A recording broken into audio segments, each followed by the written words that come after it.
जीगीसी prime time में आप सबका स्वागत है। मैं हूं सुचित्रा। आइए नजर डालते हैं दिन भर की प्रमुख सुर्खियों पर। सिविल सचिवालय श्रीनगर में मुख्यमंत्री की उच्च स्तरीय बैठक संपन्न हुई।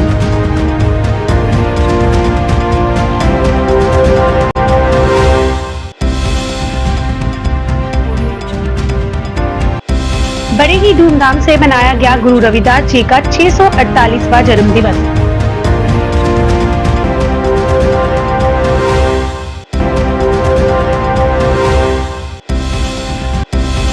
सीआरपी 40 बटालियन ने फ्री मेडिकल कैंप का आयोजन चिकी रमजान प्रकाशपुरा अनंतनाग में किया।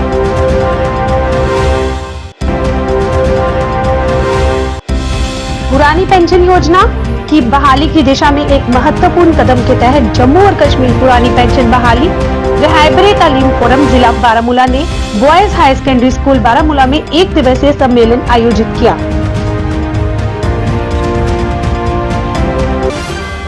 सिविल सचिवालय श्रीनगर में मुख्यमंत्री की उच्च स्तरीय बैठक संपन्न हुई, जिसमें सभी विधायक और शीर्ष सिविल प्रशासनिक अधिकारी शामिल हुए।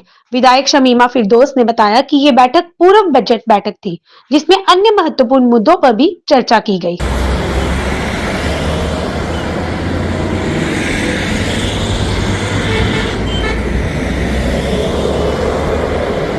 का और पुलिस का एलजी साहब खुद देखते हैं, तो कायदे से तो चीफ मिनिस्टर साहब को बुलाना चाहिए था, क्योंकि उनकी अपनी एक्सपीरियंस है, उनको तजुर्बा है यहाँ कैसे ये सब एक ही जगह कमांड करके जो है बेहतर तरीके से निभाया जाए, लेकिन इन्होंने किया नहीं।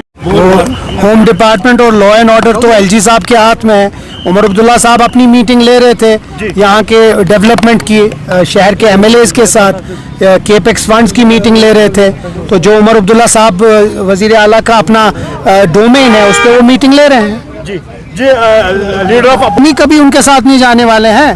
हम तो हमेशा उनके खिलाफ लड़ेंगे, तो उनको कौन साथ उठा रहा है? वो तो वो अपने ख्वाब में देख रहे हैं कि कभी एनसी उनकी तरफ बात भी करेगा।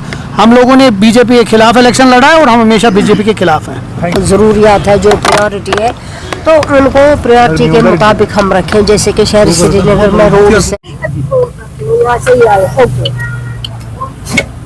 शिमा जी, अभी मीटिंग सेक्रेटरी में बुलाई गई थी, क्या मेन एजेंडा था इस मीटिंग का? ये तो प्री बजट मीटिंग है, अभी तो बजट हो रहे हैं। इंशाल्लाह तो हम देख रहे हैं, जैसे हम सब ने कॉल की थी कि जो हमारी शहरी श्रीनगर की जो ज़रूरियात है, जो प्रायोरिटी है, तो उनको प्रायोरिटी के मुताबिक हम रखें, जैसे कि शहरी श्रीनगर में रोड्स है, बिल्डिंग्स है, कंजेस्टेड एरिया है, ट्रांसपोर्ट है, हेल्थ है, एजुकेशन है, सारा ये कुछ हर एक एमएलए ने अपना, जो ऑनरेबल एमएलए ने अपनी कॉन्स्टिट्यूएंसी से मुतल्लिक वो उनको देना था, ताकि वो अकॉर्डिंगली बजट में वो सारी चीज़ें रखें। क्योंकि बाद में हमें परेशानी हो जाती थी, हम कहते कि ये चीज होना चाहिए, वो नहीं होता था क्योंकि बजट में नहीं है। तो इसलिए हमने पहले ही डिस्कस किया with the help of honourable chief minister. तो हमने जो प्रायोरिटीज हमने दी, रोड कंजेस्टेड है, जैसे कि कंस्ट्रक्शन है, बहुत ज़्यादा बॉटलनेक्स है, रोड वाइडनिंग है, शहरी श्रीनगर को सही तरीके से जो जिसको लफ्ज़ हमने दिया है स्मार्ट सिटी। स्मार्ट सिटी तो यह है नहीं, यहाँ पर वो फैसिलिटीज नहीं है जो कि स्मार्ट सिटी के डोमेन में आते हैं, उसमें से कोई भी आज तक टच नहीं हुआ है। तो हमने ये सब कुछ उनसे कहा है, जैसे कि रोड काफी नैरो हो गए हैं, फुटपाथ बड़े हो गए हैं। तमाम एमएलए एनसी के थे, सारे एमएलए। और एडमिनिस्ट्रेशन में कौन कौन था? एडमिनिस्ट्रेशन में सभी थे, जो इम्पोर्टेंट पर्सनालिटीज है वहाँ पे। चीफ सेक्रेटरी साहब थे, फाइनेंशियल सेक्रेटरी साहब थे, वो सारे थे। जो भी कंसर्न डीसी साहब था, जो श्रीनगर के, वो सारा कुछ उन्होंने ऑलरेडी हमसे लिया था। अब वो डिस्कस करना था वन बाय वन की क्या जरूरत है, सुकून इसका है। और प्राइवेट स्कूल की भी बात हुई है कि प्राइवेट स्कूल्स को लेकर क्या बात हुई? मैंने वो अपने इसमें दिया, प्राइवेट स्कूल विदाउट एनी, जो कि वो हमें बताते नहीं है कि कितना किस स्कूल में कितना डोनेशन लेना चाहिए। प्राइवेट स्कूल में ये प्रॉब्लम है कि वो जो उनके मन में आता है वो डोनेशन लेते हैं। तो किस स्कूल में क्या क्राइटेरिया रखा है, बसेस के लिए क्या है, स्कूल के लिए क्या है, आने वाले दिनों में पेरेंट्स को कुछ सहूलियत मिलेगी इंशाल्लाह रहमान। वी आर होपफुल कि जब ये बजट पेश होगा उस वक्त जो डायरेक्शन जाएगी तो उनको भी राहत मिलेगी। थैंक यू, शुक्रिया। आज रियासी में श्री गुरु रविदास जी का जन्मोत्सव बड़े ही धूमधाम से मनाया गया। इस मौके पर गुरु रविदास जी गुरुद्वारा से एक भव्य शोभा यात्रा निकाली गई, जिसमें बड़े पैमाने पर श्रद्धालुओं ने नाच गा कर इस दिन को मनाया। माड़ी में स्थित श्री गुरु रविदास जी गुरुद्वारा से शोभा यात्रा निकालकर रियासी के मेन बाजार से होते हुए माड़ी ने समाप्त हुई। इस दौरान श्रद्धालुओं ने जय भीम के नारे लगा के पूरा रियासी भक्ति में दिखा। मीडिया से बात करते हुए गुरु रविदास सभा के अध्यक्ष दीनानाथ और डीडीसी रियासी जगजीवन लाल ने बताया कि गुरु रविदास ने समाज को इकट्ठा रहना और समाज की कमियों को दूर कर लोगों को एक अच्छा संदेश दिया। कैमरा सुन ये फट गई ना।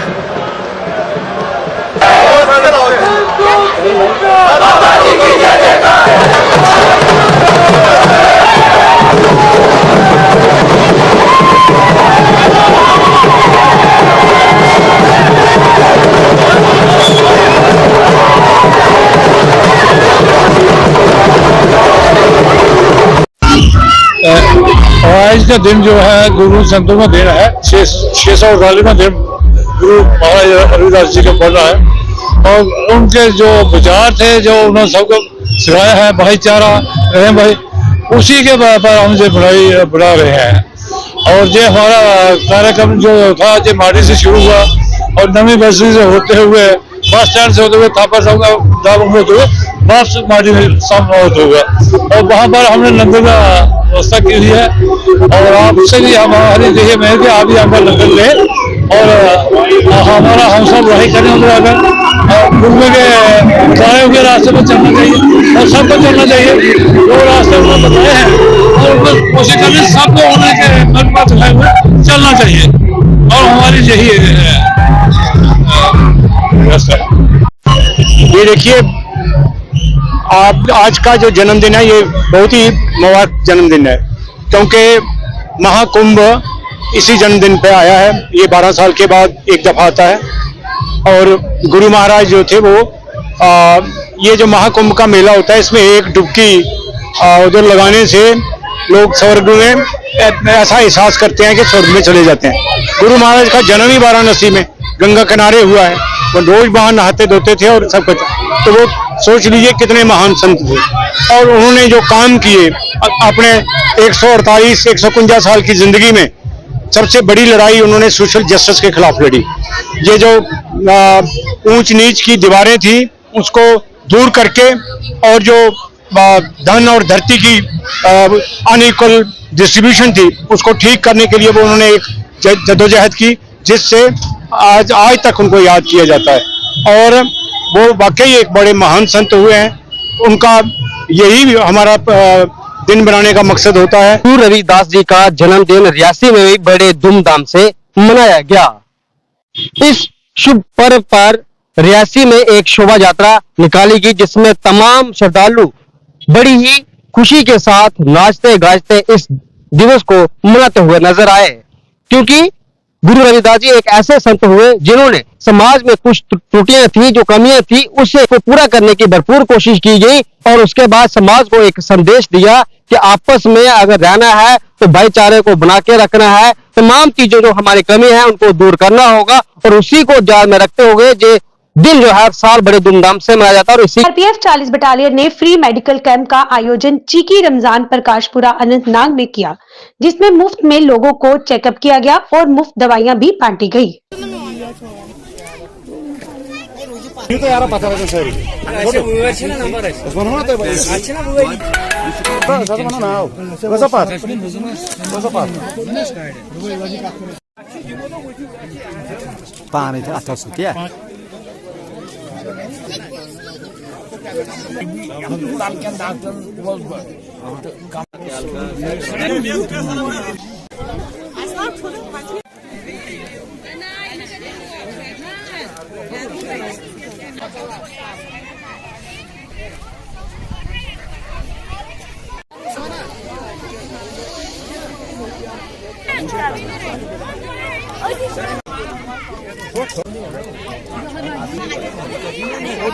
ये जो हमारा CRPF central reserve police force 40 battalion यहाँ पे फ्री मेडिकल कैंप किया है प्रकाशपुरा अनंतनाग में। इससे लोगों को काफ़ी फ़ायदा भी हुआ है। फ्री मेडिकल चेकअप हो रहा है, इनकी मेडिकेशन भी फ्री मिल रही है और यहाँ पे टेस्टिवल ने भी इनके साथ जो कोलैब किया है, इनके ब्लड शुगर रैंडम भी फ्री मिल रहा है। फायदेमंद है सर, इस इलाके के लिए लोगों को पता भी लगेगा कि अपनी डिजीज़ के बारे में। आजकल अननोन डिजीज़ बहुत ज़्यादा है, तो हम चाहते हैं कि आगे भी और सारे इलाकों में भी सीआरपीएफ ऐसे कैंप करते रहे। आज आपका यहाँ पर आने का बहुत बहुत शुक्रिया। एक्चुअली CRPF 40 बटालियन की तरफ से आज ये जो सिक्वेशन कैंप है तो ये आज एहतमाम किया गया है यहाँ पर। जो यहाँ पर एक्चुअली इस कैंप का मकसद ये है कि यहाँ पर जो दूर दराज ये अनंतनाग के जो इलाके हैं उनमें सबसे ज़्यादा ये फ़ायदा पहुँचाया जाए, चाहे वो थ्रू ट्रीटमेंट और थ्रू मेडिसिन। यहाँ पर अलग अलग प्रकार के पेशेंट्स आते हैं, डायबिटीज़ आते हैं, हाइपरटेंशन आते हैं, PIVD आते हैं। तो और इस वक्त तो मौसम में है कि मतलब जो छाती है, मतलब ब्रोंकाइटिस है, रेस्पिरेटरी ट्रैक इन्फेक्शन काफ़ी है, बच्चे इस वक्त है। तो जो हमारी यहाँ पर माएँ बहनें हैं उनको ज़्यादा से वो PIVD, कमर का दर्द, सर का दर्द, वो टांगों का दर्द वो आता ही है। उसको हम ज़्यादा से ज़्यादा उनको फ़ायदा पहुंचाने की कोशिश कर रहे हैं, उनको मैक्सिमम फ़ायदा पहुंचाने की कोशिश कर रहे हैं। भी बिल्कुल ट्रीटमेंट और मेडिसिन फ्री ऑफ कॉस्ट दे रहे हैं हम। ऐसे करते हैं, यहाँ के लोगों से, लोकल लोगों से गुजारिश करते हैं कि जहाँ पर हमने फ्री कैंप्स लगाया है आप आइए और इसका फ़ायदा उठाइए। आंगनवाड़ी कार्यकर्ता और सहायकों ने आज एक प्रेस कॉन्फ्रेंस आयोजित की, जिसमें उन्होंने आगामी नए विधानसभा सत्र को लेकर अपनी चिंताओं और अपेक्षाओं को व्यक्त किया। देश की बाल कल्याण प्रणाली में महत्वपूर्ण भूमिका निभाने वाली आंगनवाड़ी कार्यकर्ता और सहायिकाएं आज यहां एकत्रित हुई ताकि वे अपने सामने आने वाली प्रमुख समस्याओं को उजागर कर सके। मगर हमारी सरकार, चाहे वो JNK की सरकार हो या हिंदुस्तान गवर्नमेंट हो, कुछ भी नहीं कर रहे, कोई भी पैसा नहीं मिल रहा है। गवर्नर सर ने हमसे उस समय ये कहा था कि हम अगर अदर बढ़ा नहीं सकते, कम से कम एश्योर तो बढ़ा सकते हैं, लेकिन शर्म की बात है, ना अदर बढ़ा हमारा, ना एश्योर बढ़ा। और साथ ही साथ जो हमारी सबसे बड़ी देरी ना मांग थी कि हमें वर्कर का स्टेटस मिलना चाहिए, जो आज तक नहीं मिल रहा है। उसकी वजह से हमारा हर कोई प्रोग्राम फेल हो रहा है। जो भी हम काम कर रहे हैं, चाहे ऑनलाइन करें या ऑफलाइन करें, वो कहीं पे भी दिखाया नहीं जा रहा है। सामने आकर तो हर कोई यही कहता है कि आशा वर्कर, आंगनवाड़ी वर्कर, हेल्पर यही सब काम करें, लेकिन जब देखा जाता है तो हमें इग्नोर किया जाता है। हमारी प्रेस कॉन्फ्रेंस का मतलब इस वक्त समय यही है कि जो असेंबली स्टार्ट होने वाली है उसमें आशा, आंगनवाड़ी वर्कर और हेल्पर के लिए जरूर कुछ ना कुछ रखा जाए, वरना हम मजबूर है।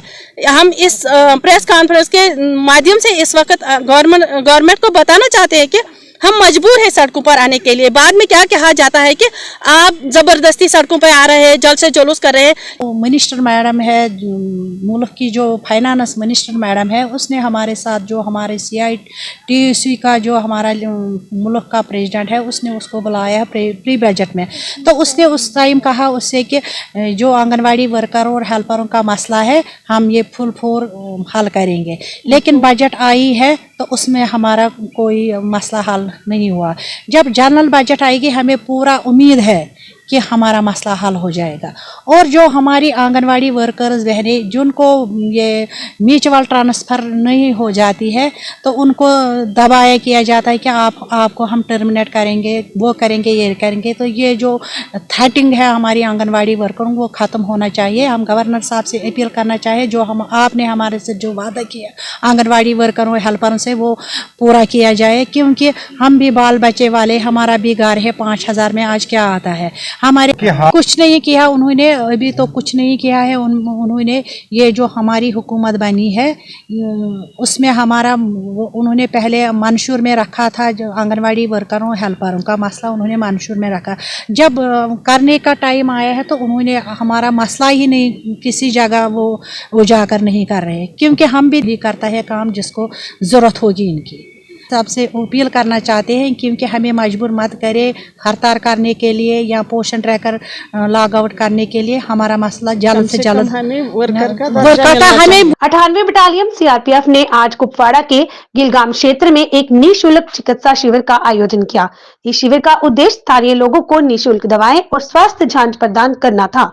शिविर में विशेषज्ञ डॉक्टर की एक टीम ने मरीजों की जांच की और उन्हें मुफ्त उपचार एवं दवाएं उपलब्ध करवाई।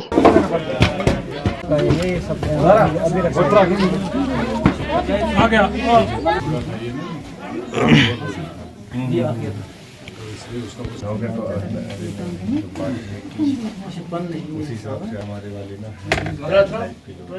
ये तो वैसे अपने लेवल की बात है भाई। कासिम, मोहम्मद कासिम।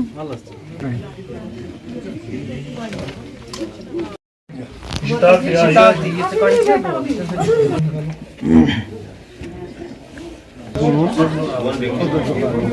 सेकंड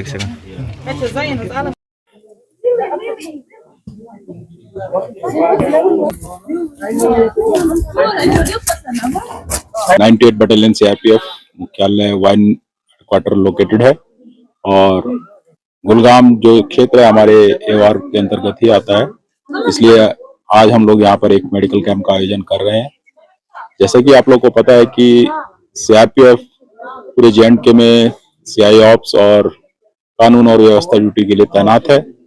हम लोग लगभग 15 साल से कुपवाड़ा में तैनात हैं और सीआई ऑप्स और कानून और व्यवस्था ड्यूटी कर रहे हैं।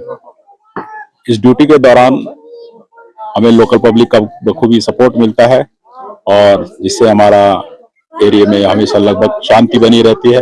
हम लोग लोकल पब्लिक के हित के लिए करते रहते हैं और उसी क्रम में आज हम लोग ये 4th मेडिकल कैंप यहाँ पर गुलगाम में कर रहे हैं और इसके अलावा भी हमें लगभग अभी और 16 मेडिकल कैंप करने हैं। Actually, there are no doubt in the matter that 98 battalion play very vital role on behalf of civil action programs. So हम इस बात को बहुत ही अहमियत से देखते हैं कि 98 बटालियन जो है ये पिछले कई सालों से बहुत ही प्रोमिनेंट रोल यहाँ पे अदा कर रही है on the base of medicine, on the base of civil action programs और जो कुछ भी है जैसे मददगार के प्रोग्राम्स हैं, इसमें ये बहुत ही वाइटल रोल अदा कर रही है। और आगे भी in future I think this unit 63 battalion plays very important role on other locations. जैसे शिवसेना हिंदुस्तान द्वारा प्रेस वार्ता में जम्मू में नियंत्रण रेखा पर आईईडी विस्फोट में कैप्टन सहित 2 जवानों के शहीद होने पर कड़ी निंदा की गई। केसी ने सरकार से मांग करते हुए कहा इस पर सख्त कदम उठाना चाहिए और आतंकवादियों को देखते ही गोली मारने का हम मिलना चाहिए। आर्मी फोर्स ने अथवा बेल्ट फोर्स के हथियारों को भी आतंकवादियों पर पूरी तरह बरसाने के लिए खुली छूट मिलनी चाहिए। बहुत ही ये निंदनीय है और इसका जवाब जो है ईंट का जवाब पत्थर से देना चाहिए और पार से आए हुए आतंकवादियों को कभी भी स्पेयर नहीं करना चाहिए। उन्होंने जेलों में बंद करने की जगह सीधा जो है गोली का हुक्म देना चाहिए, उधर ही शूट कर देना चाहिए और दरिया में बहाकर जो है पाकिस्तान में पहुंचाने चाहिए। जो है बार बार जेलों में बंद करने से जो है भारत का खर्चा होता है और टाइम भी खराब होता है। इनको ऐसा नहीं करना चाहिए। और दूसरी तरफ हम सरकार से चाहते हैं कि जो शहीद हुए जो हमारे फौजी हैं उन फौजी भाइयों के घरों से कोई एक आदमी को नौकरी मिलनी चाहिए और प्लस जितने भी उनके इंसेंटिव है और उचित मुआवजा जो है सरकार को देना चाहिए। हम नहीं कहते कि सरकार मुआवजा नहीं देती है, लेकिन उसमें जो है समय लगा देते हैं और परिवार जो है बिलखता रहता है। ये चीज जो है फौरन होनी चाहिए, एकदम इमीडिएटली जो है उनको चेक मिलना चाहिए। पुरानी पेंशन योजना की बहाली की दिशा में एक महत्वपूर्ण कदम के तहत जम्मू और कश्मीर पुरानी पेंशन बहाली राहबर तलीम फोरम जिला बारामूला में boys high secondary school Baramulla में 1 दिवसीय सम्मेलन आयोजित किया। इस कार्यक्रम का आयोजन जम्मू और कश्मीर राहबर तलीम टीचर्स फोरम जिला बारामूला द्वारा किया गया, जिसमें प्रमुख ट्रेड यूनियन नेताओं और शिक्षा क्षेत्र के प्रतिनिधियों ने भाग लिया।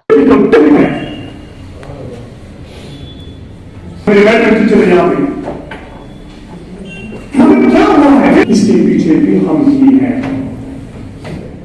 जो आपकी तो मैं यहाँ पे इतना ही कहना चाहता हूँ कि हमारे यहाँ पर मैं यहाँ पे कहता हूँ कि कश्मीर में हमारे पास एक फोबिया बन गया क्या बात होनी चाहिए, मगर कम से कम पहले बेसिकली तो होना चाहिए कि मैं किसी के पीछे चलूं। लीडरशिप के ऊपर कष्ट करना पड़ेगा। We have to follow them. तो इस वक्त जो हमारी एक अहम वेलकम करते हैं और मैं सबसे पहले यासीन साहब से हमारे जो डिस्ट्रिक्ट प्रेसिडेंट हैं गुजारिश करूंगा कि ये गुलदस्ता पेश करेंगे चेयरमैन साहब को और उसके बाद आगे की कार्रवाई शुरू करेंगे।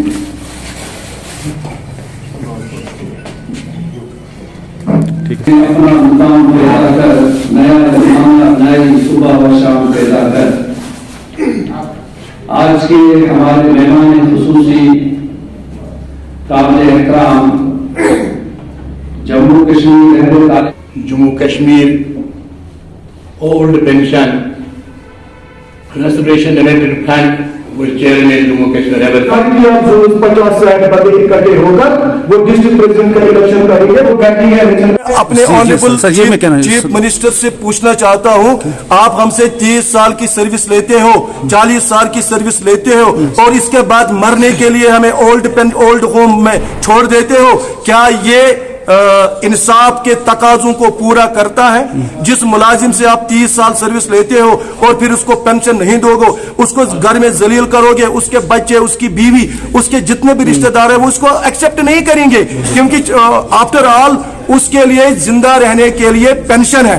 और ये सिर्फ हमारे हिंदुस्तान में नहीं है, ये डेवलप्ड कंट्रीज में है, ये अमेरिका में है, ये यूके में है, ये फ्रांस में है, ये पूरे यूरोप में है। और ये जो एनपीएस या यूपीएस को लाया गया, ये सरासर मुलाजिम कुश है, मुलाजिमों के खिलाफ एक साजिश है जिसको हम इंशाल्लाह नाकाम करते रहेंगे। आज डिस्ट्रिक्ट बारामूला में हमने Jammu Kashmir old pension restoration United front के बैनर तले एक कन्वोकेशन का एहतमाम किया, जिसमें हमारे जम्मू कश्मीर यूनियन टेरिटरी के मुलाजमीन ने बाज़ाब्ता तौर पर शिरकत की।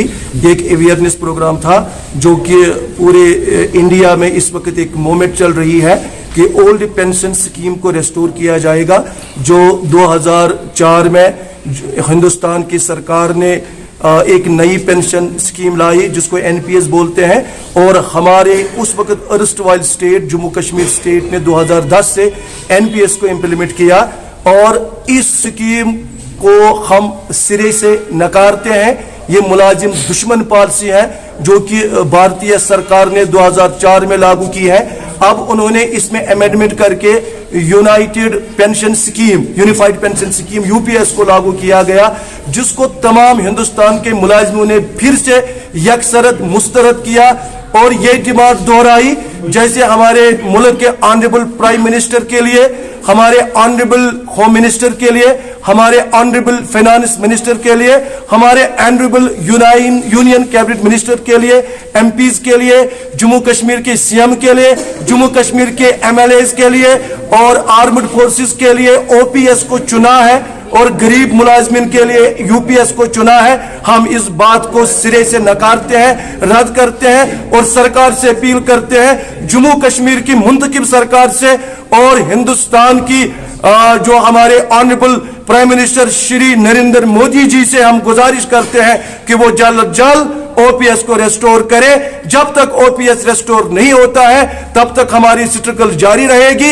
हम कन्वेंशंस करते रहेंगे, डिस्कशंस, कन्वोकेशंस और उसके बाद अगर हमें जरूरत पड़ेगी तो हम सड़कों पे प्रोटेस्ट का भी रुख जरूर करेंगे। सर, अगर हम बात करें, रहबर तालीम के यहाँ पे प्रोग्राम था, क्या ये सबूत के लिए है या रहबर तालीम मुलाजमी के लिए? जी, आपका बहुत ही जेन्युइन क्वेश्चन है, चूँकि हमारी रियासत में, अर्स्टवाइल रियासत में 2010 से ये लागू हुआ, तो इसमें 2010 के बाद जितने भी मुलाजमीन हैं वो सब एनपीएस में आते हैं। इसलिए आपकी बात बहुत सही है, हमें जम्मू कश्मीर रहबर तालीम टीचर्स फोरम में ओपीएस का डिमांड तो ऑलरेडी है। मुनाकद हुआ जो ओल्ड पेंशन रेस्टोरेशन फ्रंट के नाम से एक ऑर्गेनाइजेशन बनाई है जो कि अंडर द बैनर ऑफ रहबर तालीम टीचर्स फोरम की है। इनके चेयरमैन जो है हमारे फारूक अहमद तांत्रे की क़यादत में एक प्रोग्राम यहाँ पर हुआ जिसमें कम से कम सैकड़ों की तादाद में शख्स ने शिरकत की जो कि एनपीएस के जुमरे में आते हैं और जिनकी मांग है कि सरकार को हमारे ओपीएस में लाने का एक प्लान कर रहे हैं हम कि जितने भी हमारे मुलाजमीन हैं, चाहे वो पीएस ऑफिसर हैं, आईएएस ऑफिसर हैं, बाकी डिपार्टमेंट्स के हैं, सबको कहते हैं कि आप इस प्लेटफॉर्म पे आए और अपने प्रोग्राम को, अपने मकसद को हासिल करने के लिए अच्छे तरीके से काम करें।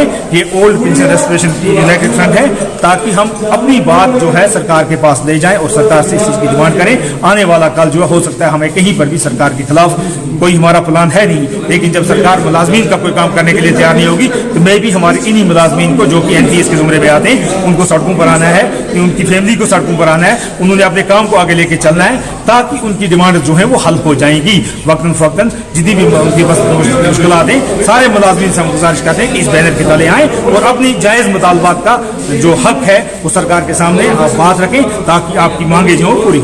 शुक्रिया सर। एमएलए लाल चौक एहसान परदेसी ने जम्मू कश्मीर में शराब पर प्रतिबंध लगाने के लिए विधेयक पेश किया।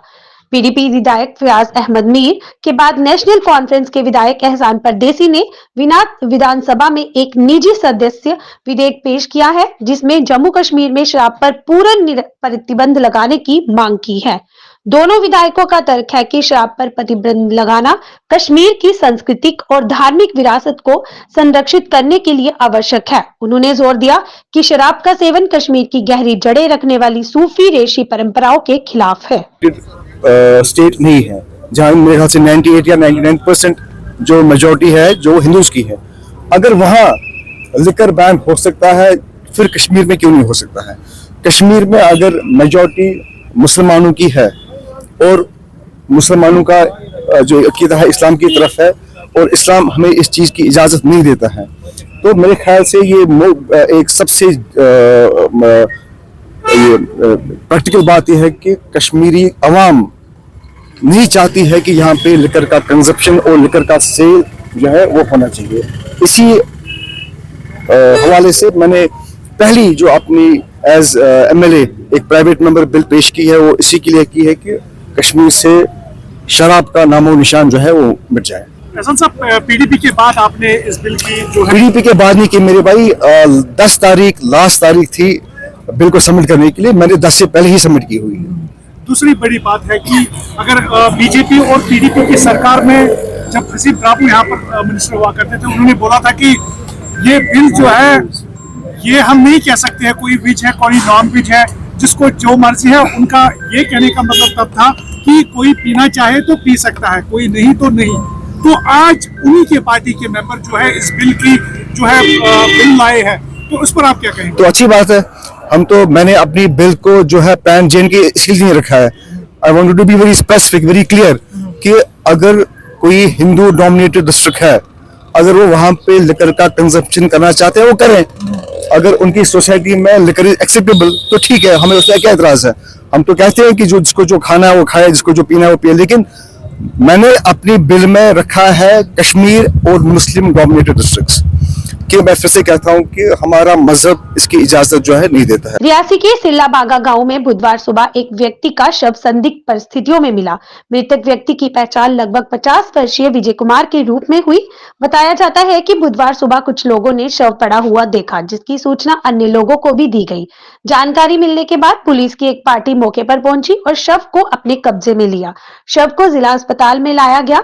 डॉक्टर की एक टीम ने शव का पोस्टमार्टम कर उसे परिजनों को सुपुर्द कर दिया। लगभग 50 वर्ष है, तो कहीं उसने किसी ने मारा है उसको, मुंह शूं सभी चोटें वगैरह आई हैं, वहां मार के रोड के साथ ही छोड़ रखा है। तो वहां से लोग जो जा रहे थे उन लोगों ने देखा कोई बाहरी राज्य का ही आदमी है, एक कोई कचरा कुचरा उठाने वाला है। वो सुबह उन्होंने देखा सुबह 6 बजे वहां से जाता हुआ।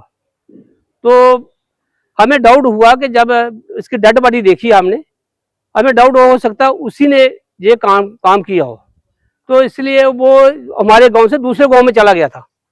तो फिर जब पुलिस गई, पुलिस को हमने बताया भाई ऐसे ऐसे आदमी ने सुना है कि बाहर का कहीं रात को इधर था, वो चला गया। फिर पुलिस ने वहां उसको पकड़ कर उसकी इन्वेस्टिगेशन अभी कर रहे हैं। तो उसके हाथों में तो खून वगैरह खून लगा हुआ है, वो भी चोटिल भी है, उसको सिर पे चोटें आई है, वो भी चोटिल है। अभी पोस्टमार्टम अभी विजय कुमार का पोस्टमार्टम चल रहा है। पहचान क्या है विजय कुमार पुत्र और कहां? विजय कुमार सन ऑफ मणिराम और वो सिरला भागा वहीं का रहने वाला है। घर के तकरीबन घर के पास ही कोई होगा 30-40 फुट नीचे रास्ते में ही है, वहां उसको रियासी पुलिस स्टेशन से एसएचओ रियासी आप बिल्कुल कहते हैं। क्या आश्वासन दिया? अभी उन्होंने आश्वासन दिया है कि आप भाई पूरी तहकीकात करते हैं, इसका जो मेडिकल अभी कर रहे हैं पूरी, आप बोलते हैं हम इसकी पूरी तहकीकात कर, हमें उन पर पूरा भरोसा है। जब सुबह से ही उन्होंने हमें जैसे बुलाया वो चले गए। उन्हें पूरी इन्वेस्टिगेशन टीम जो सैंपल वगैरह जो ले रहे हैं, उन्होंने बोला भाई ठीक है, हम ये गरीब आदमी है वैसे भी, तो इसकी हम पूरी मदद करेंगे जो भी। आज मदरसा हबीब उलूम पामरूड शरीफ में एक भव्य दस्तारबंदी समारोह आयोजित किया गया, जिसमें हट्टा पीर पंचाल क्षेत्र के बड़ी संख्या में लोगों ने भाग लिया। इस अवसर पर 2 हाफिज कुरान और शेख कारी इकराम के सिर पर दस्तार सजाई गई। ये मदरसा लंबे समय से पीर सैयद मेहताब बुखारी की देखरेख में इल्म की रोशनी फैला रहा है। इस मौके पर प्रसिद्ध धार्मिक विद्वान मौलाना मुफ्ती फारूक मिसबाही साहब ने भी शिरकत की।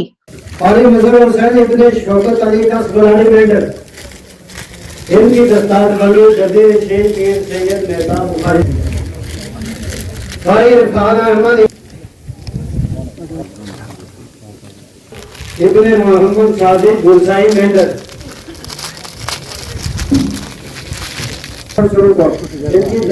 मुफ्ती साहब और हाजी अजीज साहब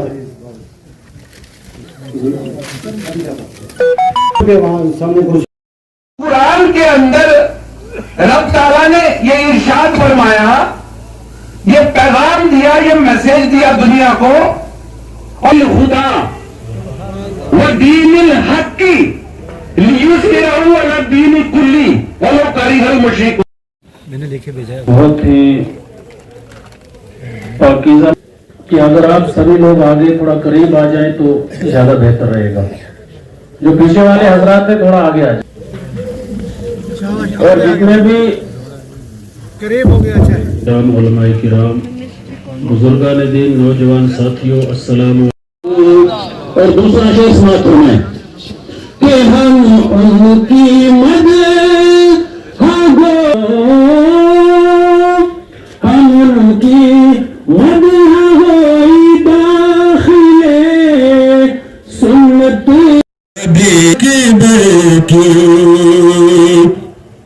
और कलामुल्लाह में है तज़किरा उनके महामिद का।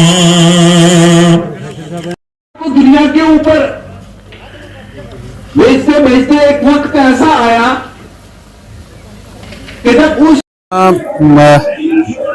जो ज़ियारत यहाँ पे पमरोट में है, सैयद हबीबुल्लाह शाह साहब, सैयद जमात अली शाह साहब, हमारे जो सैयद मकबूल शाह साहब हैं, तो इनके ताल्लुक से यहाँ हबीबुल अलूम नाम से एक मदरसा जो है वो कायम किया गया है, जिसकी क़यादत हमारे सैयद मेहताब शाह बुखारी साहब कर रहे हैं, जो यहाँ पे गद्दी नशीन भी हैं।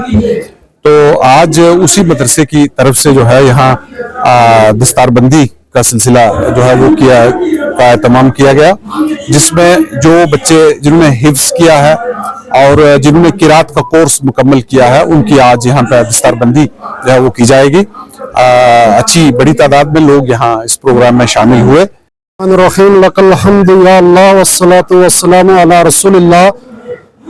अल्लाह रब्बुल इज़्ज़त का लाख लाख करोड़ शुक्र एहसान है कि उस मालिक कायनात ने हम और आपको उम्मत मुहम्मदिया में पैदा किया। मैं आपको बताऊं कि ये इदारा हज़रत अल्लामा मौलाना पीर सैयद हबीबुल्लाह शाह साहब अलैहिर्रहमा के दीवार पर जो पिछले कई सालों से दीन मतीन की खिदमत कर रहा है और उनके मिशन को जारी सारी रखे हुए है। हज़रत मोहतरम, मैं आपको बताऊं कि ये इदारा जिसकी निगरानी हज़रत पीर सैयद मेहताब शाह बुखारी साहब किबला फरमाते हैं, और यहाँ पर 40 से ज़ायद तलबा जिनका रहना सहना क़याम ताम यहाँ इदारे पर है। और अल्हम्दुलिल्लाह बड़े फ़ख्र से आज मैं आपको ये बता रहा हूँ कि इस इदारे में आज इस इदारे से 2 खुश नसीब तालिब इल्मों ने कुरान पाक को अपने सीने के अंदर महफूज करके इसे आज उनके सर पर उलमा कराम के हाथों से ताज जरी रखा जाएगा। और 8 जो है 6 कुरान इज़ाम ने जो है अपने सीने के अंदर कुरान अज़ीम को पढ़ने की मश्क को अपने सीने के अंदर महफूज किया है। आज का हमारा जो प्रोग्राम जो जश्न दस्तारबंदी का यहाँ पे रखा गया सुन्नत के मुताबिक, उसमें हमारे मदरसे के जो मदरसा इस्लामिया हबीबुल उलूम के नाम से यहाँ पे जो चलाया जा रहा है, उसके कुछ तालिब इल्म जो है उन्होंने कुछ ने किरात का कोर्स जो है पूरा किया है, कुछ ने कुरान हिफ्ज़ किया है। इस सिलसिले में आज का जो प्रोग्राम हमने रखा था, इसमें अलग अलग इलाका से उलमा इकराम आए, रजौरी से आए, खून से आए, मेंढर से आए। तमाम उलमा इकराम का मैं शुक्रगुजार हूँ, और जितने भी बाकी लोग हैं जिन्होंने आज की इस प्रोग्राम को जो है कामयाब किया, उन सबका बहुत बहुत शुक्रिया अदा करते हैं। लोग आए, मेंढर से आए, खून से आए, रजौरी से आए, दराल से आए, जगह जगह से लोगों ने आके यहाँ पे इस मदरसे के बच्चों को जो है उनकी हौसला अफजाई की और इस प्रोग्राम को आके उन्हें कामयाब किया। उन सबका बहुत बहुत शुक्रगुजार। गोनीकान ट्रेडर्स एसोसिएशन ने आज श्रीनगर में एक प्रेस कॉन्फ्रेंस आयोजित की। एसोसिएशन के प्रवक्ता मंजूर अहमद ने कहा कि यदि हमारी मांगे पूरी नहीं हुई तो हम आंदोलन करेंगे। उन्होंने बताया कि व्यापारियों को कई समस्याओं का सामना करना पड़ रहा है, जिनमें प्रमुख मुद्दे इस प्रकार हैं कि पूरे बाजार क्षेत्र और आसपास के इलाकों में स्ट्रीट वेंडर्स ने पूरी तरह से कब्जा कर लिया है। इससे आम जनता की आवाजाही में रुकावट हो रही है और हमारे व्यापार पर नकारात्मक प्रभाव पड़ रहा है, क्योंकि बाजारों के प्रवेश और निकास द्वारा पूरी तरह अवरुद्ध हो चुके हैं। इस चीज को क्लियर करना चाहूंगा कि आखिर इस प्रेस कॉन्फ्रेंस का मकसद क्या है। हमने अगर आज आप सबको यहाँ आने की तकलीफ दी है तो ये तकलीफ हमने क्यों दी है, और ये तकलीफ हमने इसलिए दी है क्योंकि वो कहते हैं ना कि जब बर्दाश्त की हदें पार होती है तो कुछ न कुछ करने की आस अपने आप में पैदा होती है। कुछ हाल हमारा भी ऐसा ही है। ये एक कोऑर्डिनेशन के साथ, जिसमें मैं चंद एक नाम लेना यहां पे जरूरी समझता हूं।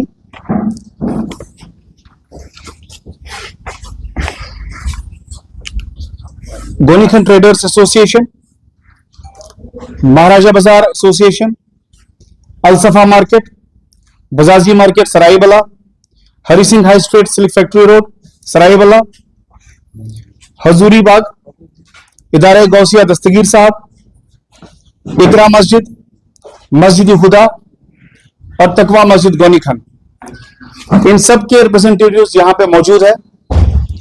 और मैं वाजिया करना चाहूंगा कि इस गैदरिंग का मकसद क्या है, हमारे क्या मुतालबात है, हमारी किस तरह की परेशानियां हैं जिन्हें हम आप तक पहुंचाने की, आपके वसादत से हुकाम तक पहुंचाने की कोशिश कर रहे हैं। सबसे पहले जो इंतहाई आला दर्जे का मसला हमें दरपेश है वो ये है कि हमारे जितने भी यहाँ पे मार्केट्स हैं, चाहे गोनीखंड की बात करें, चाहे महाराजी बाजार की बात करें, चाहे सरायबला की बात करें, या जितने भी यहाँ पे मार्केट्स है, हरि सिंह स्ट्रीट की बात करें, स्ट्रीट वेंडर्स की ऑक्यूपेशन की वजह से एक तबाहशुदा सूरत हाल पैदा हो चुकी है। हमारे जो कारोबारी सरगर्मियां हैं वो बड़ी बुरी तरह से मुतासिर हुई है, और मुतासिर इस हद तक हुई है कि अक्सर ताजिर हजरात जो है वो अब ये सोचने पे मजबूर हो गए हैं कि आखिर अपना कारोबार अब आगे चलाए भी या ना चलाए। इस हद तक मुश्किलात दरपेश आ रही है हमें। जो मार्केट्स के एंट्री पॉइंट्स है, जो एग्जिट पॉइंट्स है, वो कंप्लीटली ब्लॉक है। सीमा सुरक्षा बल बीएसएफ की 41 बटालियन द्वारा सिविक एक्शन प्रोग्राम के तहत एग्रीप्रेन्योरशिप मशरूम कल्टीवेशन पर 12 दिवसीय और वर्मी कंपोस्ट पर 6 दिवसीय उद्यमिता जागरूकता और विकास कार्यक्रम शुरू किया गया। ये कार्यक्रम शेर Kashmir university of agriculture sciences and technology Kashmir के सहयोग से आयोजित किया गया, जिसका उद्देश्य कृषि क्षेत्र में नवोदित उद्यमियों को प्रशिक्षित करना और स्वरोजगार के अवसर बढ़ाना है। And self-employment opportunities among the youth.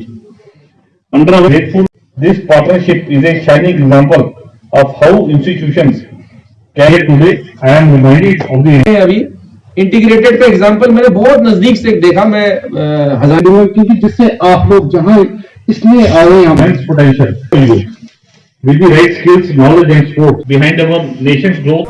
आज हमारे इस skill development training program entrepreneurship development for rural youth की एक सीरीज हमने प्रोग्राम्स के हमने मुनक़द किए हैं 41 बटालियन बीएसएफ श्रीनगर सेक्टर के साथ, और this is the 4th skill development training program जो आज हम यहाँ लॉन्च किया है इनके 41 हेडक्वार्टर्स पर। इससे पहले हमने 2 ट्रेनिंग प्रोग्राम किए हैं, one was on horticulture entrepreneurship और था पोल्ट्री डेवलपमेंट, और जो आज के हमारे 2 प्रोग्राम जिनका इनागुरल यहाँ हुआ, ये 2 सर्टिफिकेट कोर्स 12 दिन के हमने यहाँ लॉन्च किए आज in collaboration with 41 battalion BSF, और इसमें हमारा टेक्निकल सपोर्ट है division of vegetable science and division of plant pathology faculty of horticulture SKUAST Kashmir और डिपार्टमेंट ऑफ एग्रीकल्चर की जो मशरूम विंग है लाल मंडी, उनके इश्तराक से हम ये प्रोग्राम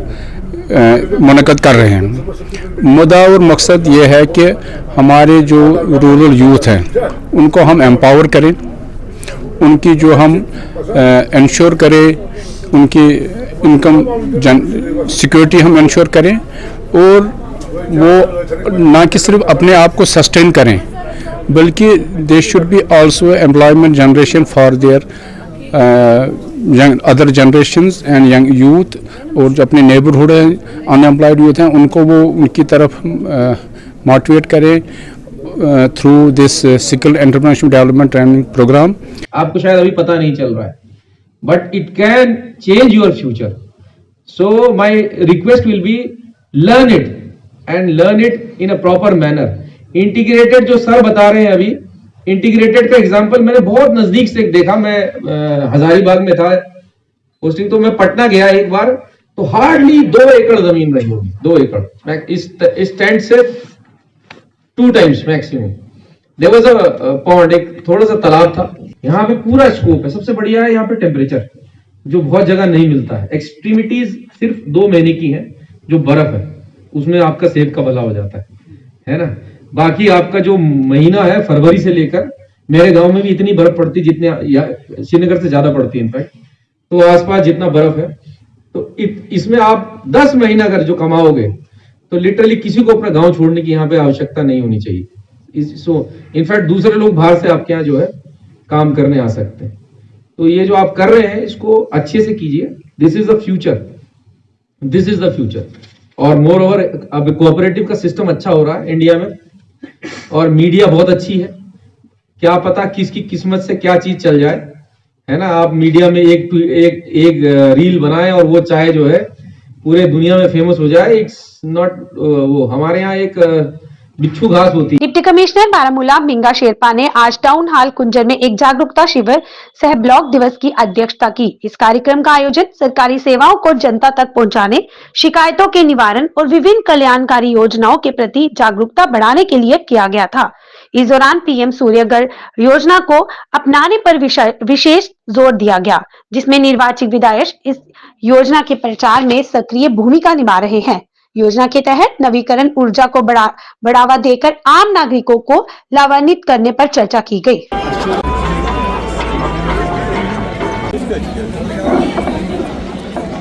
करते हैं अपने वर्दी डिप्टी कमिश्नर बारामूला का, जिन्होंने अपना कीमती वक्त आज निकाल कर हमारे इस टाउन हॉल सुंदर में इसमें बैटरियों का सिस्टम है या नहीं। जैसे हमारे घर में इन्वर्टर भी चल रहा है। 6-7 महीने के लिए उन लोगों का बिल 3 किलोवाट तक का सोलर पावर प्लांट। आजकल कई सारे का इश्यू है कि बिल बहुत ज्यादा है, हमारी कैपेसिटी नहीं है पे करने की, इतना हम यूज नहीं करते हैं, हमारे पास इतनी सप्लाई नहीं आती है। तो जिसके लिए ऑलरेडी एसडीएम साहब ने ऑलरेडी कहा है कि ऑलरेडी गवर्नमेंट ने एमएसटी स्कीम बनाई है। बाहर एडब्ल्यू साहब ने स्टॉल भी लगाया है, वहाँ पर अपने जो बिल से उसका एडब्ल्यू साहब चेक कराएंगे कि कोई इशू है, लोड रिविजन की जरूरत है, तो उसके लिए बिल वहाँ पे स्टैंड मौजूद है। क्योंकि अगर हर आदमी आके कहेगा कि मेरा बिल ज्यादा है, तो जो और इश्यूज हैं उसको हम सुनने के लिए हमारे पास टाइम नहीं बचेगा। 1,60,000 तो 1,60,000 में गवर्नमेंट करीब 96,000, मतलब 1 लाख करीब सरकार प्रोवाइड करती है। जो बाकी वेलफेयर डिपार्टमेंट से गुलाम अहमद शेख, सकीना, अब्दुल सलाम अल्लाह एप्लीकेशन से वो साइड पर बैठे हैं। प्रोग्राम के तहत हम हर ब्लॉक दिवस करते हैं। तो आज स्पेशली ब्लॉक कुंजर के यहाँ पे हमने ब्लॉक दिवस किया था। तो इस बार इस ब्लॉक दिवस की स्पेशलिटी ये थी कि जो गवर्नमेंट ऑफ इंडिया की फ्लैगशिप प्रोग्राम है जिसका नाम पीएम सूर्यघर मुफ्त बिजली योजना है, उसका भी एक आउटरीच प्रोग्राम किया गया था। सो जो हमारे जितने भी आवाम है यहाँ पे उसको स्कीम के बारे में बताया जाए कि स्कीम के क्या फ़ायदे हैं। इसके लिए हमने यहाँ पे डेमोन्स्ट्रेशन वो भी रखा था जहाँ पे हमारा वेंडर भी मौजूद था, पार्टनर ने स्टॉल भी लगाया था। तो काफ़ी अच्छी यहाँ की रिस्पॉन्स आई। अगर मैं आपको स्पेशल सब डिवीजन कुंजर की तंबर की बात करूँ, करीब हमारे पास 10 सोलर प्लांट लग चुके हैं और 160 सोलर प्लांट के लिए लोन्स की एप्लीकेशन बैंक भी चली जा चुकी हैं। हम यही होप करते हैं कि आने वाले इस महीने तक, मार्च एंडिंग तक, करीब 200 प्लस सोलर प्लांट स्पेशली हमारे सब डिवीजन टंगबर्ग में लग जाए। और पूरी टीम जो हमारे एससी साहब के साथ अंदर जो जितने भी हमारे एरियाज़ आ रहे हैं, इन सब में बड़ा अच्छा रिस्पांस आ रहा है। हमारी कोशिश है ज़्यादा से ज़्यादा लोगों तक पहुँचे, क्योंकि आपको पता है स्कीम में आप एक कंज्यूमर से प्रोड्यूसर बन जाते हैं। गवर्नमेंट 1 लाख तक की सब्सिडी प्रोवाइड कर रही है सोलर प्लांट लगाने में। आज के अंत में बस इतना ही। कल फिर से मिलेंगे, तब तक दीजिए इजाजत। नमस्कार।